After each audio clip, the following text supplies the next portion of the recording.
කොහොමද ඔය ෆුල් හෑ යනවනේ. ඔව්. ෆුල් හෑ යනවා නම් ඩීසන්ට් කලයකට යන්න. ඔව්. ගොඩාක්ම ලයිට් වෙන්නේ නැතුව. හරි. මෙන්න මේ වගේ. ඒ වගේ ලස්සනනේ. ඒතකොට වගේ ස්කින් කලර් එකත් පොඩ්ඩක් ලයිට් වෙනවා. ඔව්. අර වැඩි දෙන ගොඩාක්ම ලයිට් වුණොත් එහෙම මේ වගේ ස්කින් එක ඩල් වෙලා අපේ. මම අර අවුවේ ඉඳලා පොඩ්ඩක් කළුත් වෙලා නෙන්නේ. ඒක තමයි. ඒකෙන්ද අර දැන් අර true light colors වලට ගියාන් පස්සේ සාමාන්‍යයෙන් wash දෙකෙන් තුනෙන් අර කලර් එක fade වෙනවා වගේ බලනවනේ. right. ඔය අර ground එකෙත් ඉන්නේ හින්දා පොඩ්ඩක් match වෙන විදිහට බලලා දාන්න.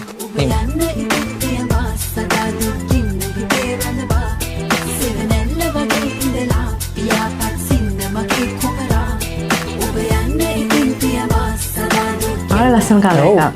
ඉතින් මේ මං හිතපු නැති විතර මාර ලස්සනයි මේක. නියමයි. ඉතින් PR සලූන් නියමයි good job. හැමෝම වෙන්න මගේ සුපිරි. කොන්දෙත් ඊට වඩා ලස්සනයි. Salon PR, the house of